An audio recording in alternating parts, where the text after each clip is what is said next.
Hey, today I'm going to show you how to breed your very own predatory mites. Predatory mites are awesome for dealing with pests. If you clicked on this video, then you probably already know how great they are. I'm not going to go into everything about why we use them today. The biggest downside with predatory mites is the fact that they are expensive. The sachets often cost around $1 per sachet, and you need about one of those per plant. Most people say you need to replace them every 4 to 6 weeks as well to keep up with prevention. And while I definitely think that it is worth it, I also thought, how hard can it be to breed mites? And I actually found an instruction guide that's from a university. It outlines some of the ways they breed predatory mites in a commercial setting. Now, most of those methods involve feeder mites. They also detailed a method using more household materials for more of a small scale lab setting. And that method uses pollen instead of feeder mites, which for me is a lot easier to get my hands on and manage at small scale. So that's kind of the method that we're going to be replicating today. It is with a few modifications that I've made to work with the materials that I have. One of the most important things you will need to get your hands on is some pollen. So this is what most predatory mites will eat when there is no food source like other insects available. Now, this was labeled as ladybug food. If you can find something similar, that should be perfect. This is from Natural Insect Control in Ontario, Canada, which is where I get most of my beneficial insects from. It's not expensive and I highly recommend, but they're not picky, I don't think, about the type of pollen or whatever. So however you can get your hands on some pollen, that is one thing you will need to keep your mite cultures going. Another thing about the type of mite cultures that I'm making, they are kind of designed to be kept in like a enclosed space, like a greenhouse cabinet with your plants. I'm using petri dishes that have a little gap at the top so the mites can actually escape. You can actually use that to your advantage and even poke more holes in the lid so you're keeping your cultures right in with your plants, and the extra mites will just crawl out onto your plants. But if you don't want to do that, you can use a different container. If you're using a container with ventilation and you don't want the mites to escape, you're going to want to put some sort of fine mesh or screening so that the mites can't get out. Obviously they're very small, so even if you put holes in for ventilation, that'll be big enough for them to crawl out of. So just something to keep in mind if you want to modify the method that I'm using in this video. But if you're going to keep the cultures in with your plants, then it shouldn't be a problem. Okay, here's what you need to make your own breeding units. You are going to need to start off with some live predatory mites. So you can make an initial purchase. These will make about 3 units per package if you spread them out. So a little will go a long way. You will need to get some sort of pollen in order to feed the mites. Now, it's a blend of pollen and nectar that is designed for feeding ladybugs, but it works just as well for lacewings and other predatory insects. So anything like this that you can find will be great. We need some cotton facial rounds. Now, these are used, one, to maintain the humidity and also to create a spot where the mites can lay their eggs on the fibers. Next, we're going to need some sort of container in order to house the mites. I found that these petri dishes from Amazon are just the right size. They could be a little bit taller, but so far this is the best container that I've found. We're going to need to create a waterproof platform for the mites. If you want to do it the easy way, you can just cut up squares of plastic instead of paper and then coating them in wax like we're going to do. But to follow the instructions, we're going to need a mesh material. We're also going to need some paraffin wax. So I'm using some candles that I got from the dollar store, very cheap. All we want to do with these is to make sure we remove the wick and the metal, since we're only interested in the wax. So the first thing we're going to do is to cut the cardstock into 2-inch squares. I don't measure It doesn't matter if it's not exact or if they're not perfectly square. The mites don't actually care. We just want to make sure that they will fit in our containers.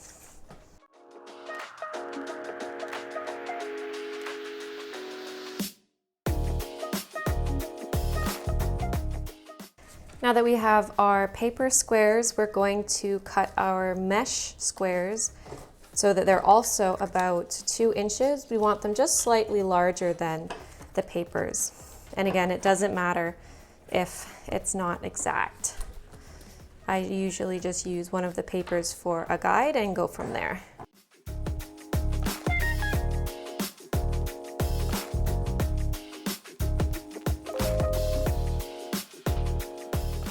Once we have all our squares, we can move on to melting the wax in the next step.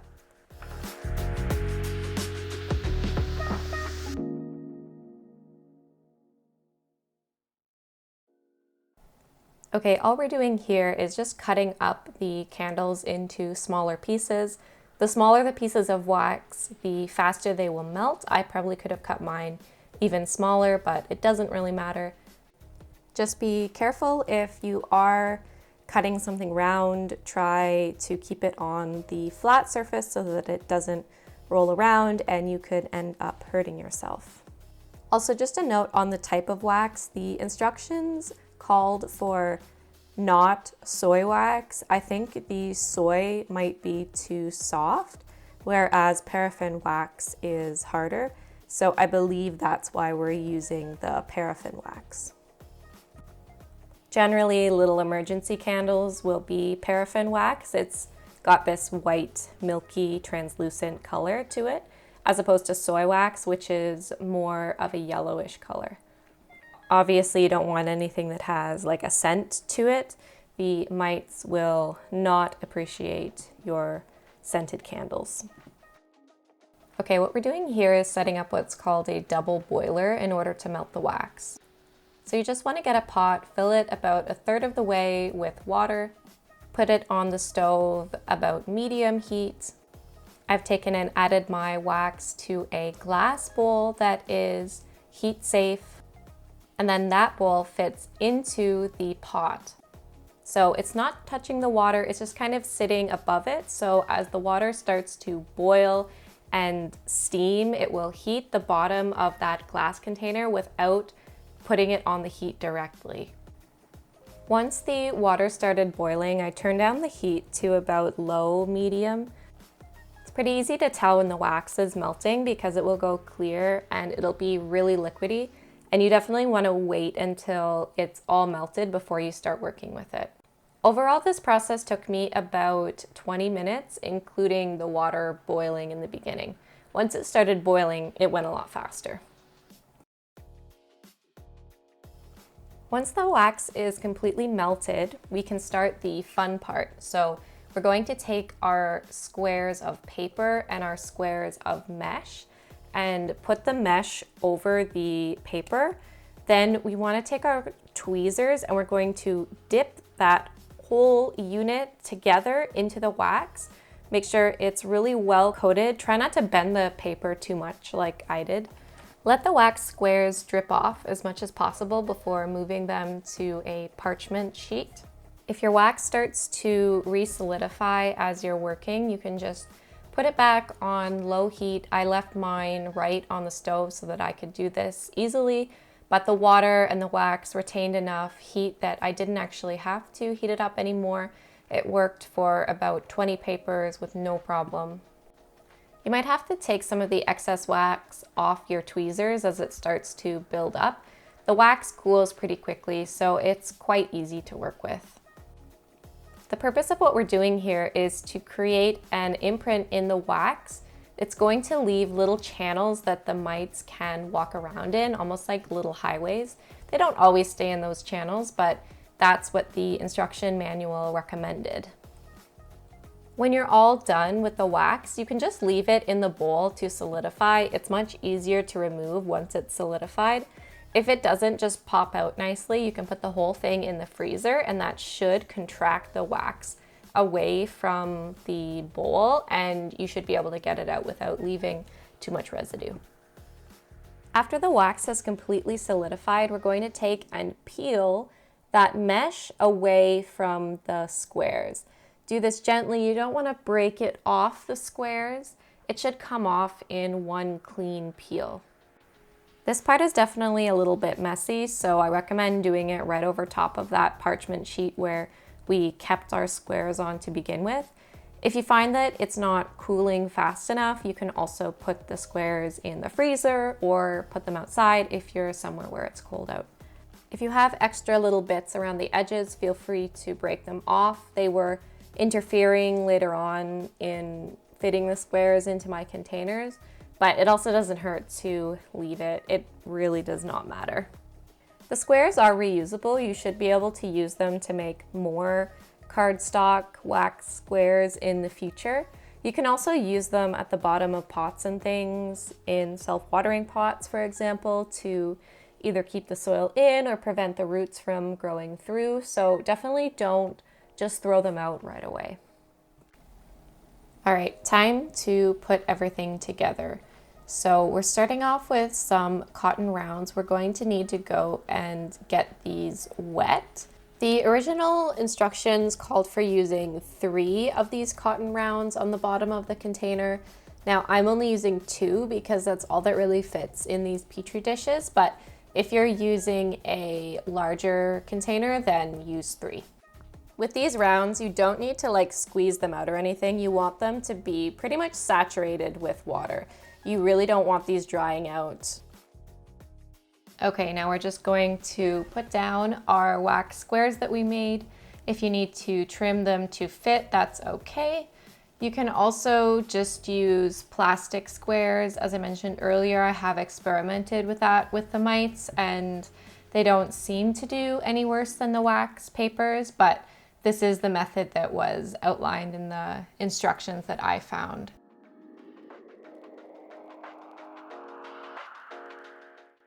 We're going to be starting off our cultures with some breeding sachets. These sachets contain bran, which actually grows yeast that feeds feeder mites, and then the feeder mites feed the predatory mites. By adding our beneficial insect food to these cultures, we're going to be feeding both the feeder mites and the beneficial insects. I usually make 3 or 4 cultures from one sachet.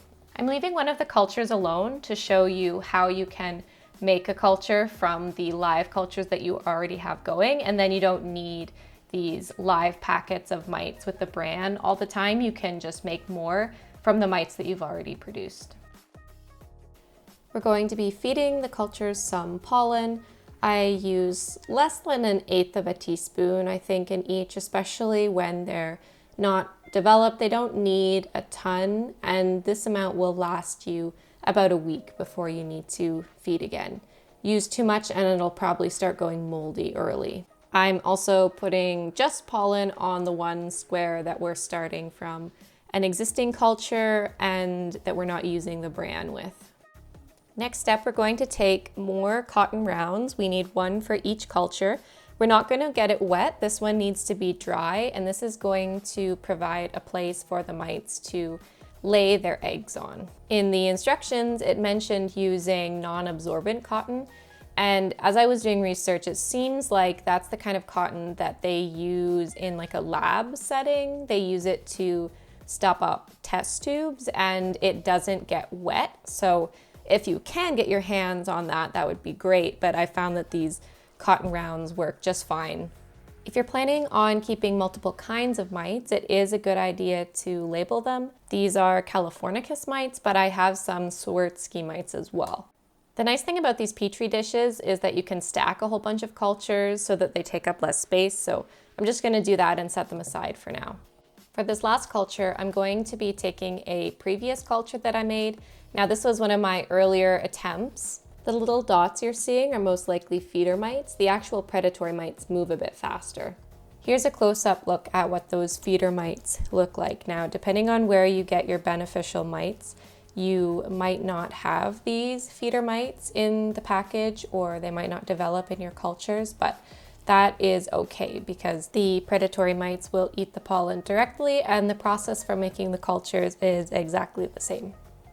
So I'm just going to remove this cotton pad with a pair of tweezers. You can kind of see that it's gotten moldy at the bottom, and unfortunately this container doesn't really allow you to re-wet the cotton at the bottom. So I've kind of changed this design over. As your culture develops, you might notice that the cotton pad is harder to take out. Mine was kind of sticking, and that's just because the mites have been all in through there, eating, breeding, doing their thing. So that is normal. So once you have a culture that has a cotton pad with a bunch of mites on it, like this one, you can simply place it into a new fresh culture with the pollen and start a brand new one. Here's a close-up. You can see there's still quite a few mites left on the wax.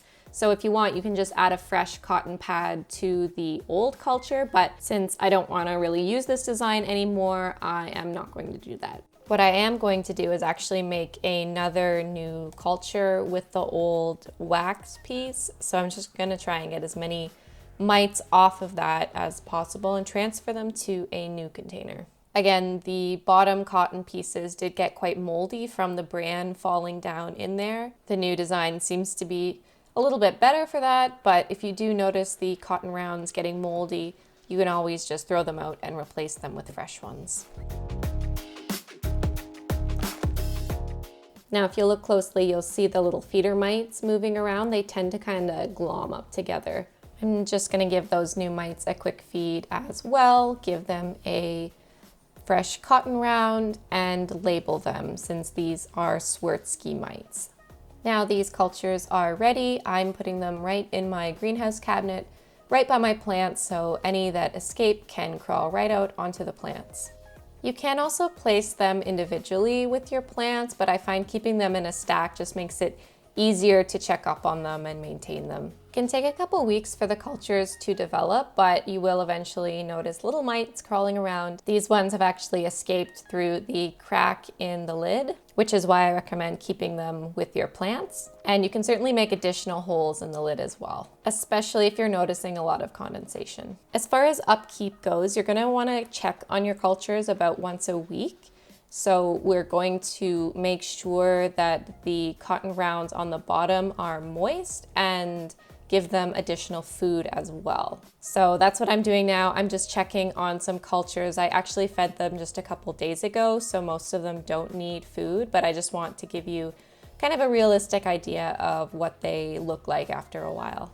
Sometimes the food will get kind of wet, and that generally isn't a problem. The mites will still eat it, but the cotton round on the top should be mostly dry. So if you're noticing that it's kind of too wet, then you're going to want to add some additional ventilation. This is another culture that I transferred from one of my initial experiments, which is why it's looking a little bit rough around the edges. This one, they still had some food, and I want the colony to get a little bit bigger before I harvest, so I just replaced the cotton round.